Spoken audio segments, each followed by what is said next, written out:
This is Chris Sanders with Tennessee Equality Project. I want to share a few words about the aftermath of a destructive special legislative session and a regular legislative session that happened not too long ago.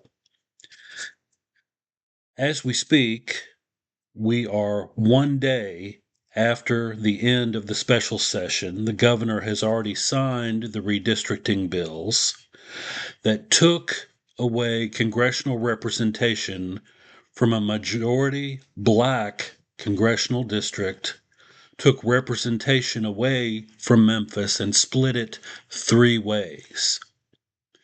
We are also in the midst of the governor signing the anti-trans bills that were passed during this legislative session, including the data grab bill that caught so many national headlines.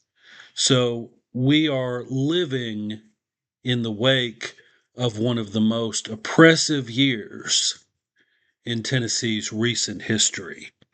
And I wanted to offer some thoughts on that. First of all, this is not armchair quarterbacking.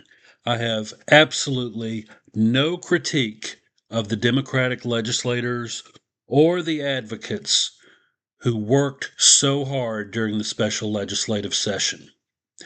If you go back and listen to their speeches, if you look at who they brought in for testimony, if you look at the procedural moves that they tried to make, they did everything right. I have absolutely nothing but respect for everything that they did to try to stop those redistricting bills. And I think if you were to go back during the regular session and look at the way opponents of anti-LGBTQ legislation worked, you would see the same thing. You would see that the legislators ask incredible questions. We found them very easy to work with in terms of talking through what questions to ask, what procedural moves to make, and how they conducted themselves in fighting these bills. So, no critique there. This is not some effort of saying, oh, well, if only they had done this, that, and the other. Nope. I think they did what they could do. They used every tool in the toolbox, and I have nothing but appreciation. I want to talk for a second about the role of influencers, of whom I am not one. And TEP's social media accounts are growing, but we're definitely not at the level of having influencer social media accounts. First of all, influencers play an absolutely vital role in the legislative process because they spread the word about destructive legislation and efforts like gerrymandering in ways that no one else could. So they absolutely deserve our gratitude. If I were to offer advice or suggestion, if it were to be taken, I would say that it's important for influencers to check in with those whose hands are in legislation every day, every week, who make a profession out of it. So check in with the legislators themselves. Check in with the groups that are working on a specific issue that you're talking about. I think it will absolutely improve everyone's outcomes in Tennessee if you do that. What do I have in mind? Well, there were times during the legislative session when influencers, who again don't deal with legislation every single day, either said a bill was moving, a bill had already been signed, or it did something that it in fact didn't do. And they were wrong in some of those situations.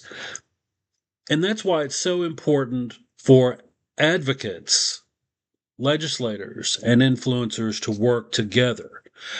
I think influencers would find if they checked in with those who work in legislation every single day, that we would be more than willing to have a conversation about what's going on with the bill, where it is in the process, what it actually does. And here's the critical piece. If influencers would share the campaigns that Planned Parenthood has, that Turk has put out, that we've put out when bills are moving, we could absolutely get more participation. And that brings me to the final point, which is the responsibility of the advocacy organizations. And it's something that TEP is going to continue to be working on in the aftermath of this destructive special legislative session and regular legislative session. Outreach. Outreach is so important. And what I have found is that when we do outreach events, we always meet people we had not previously reached. We get to have a conversation about the work and build trust.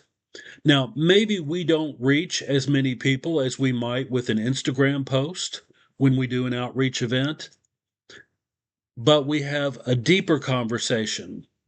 People get to know us, and we need to be strategic about our outreach, and we need to multiply our outreach because politics is many things, but it is in part a numbers game.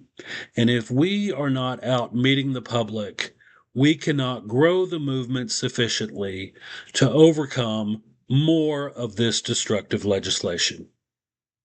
Thank you for listening.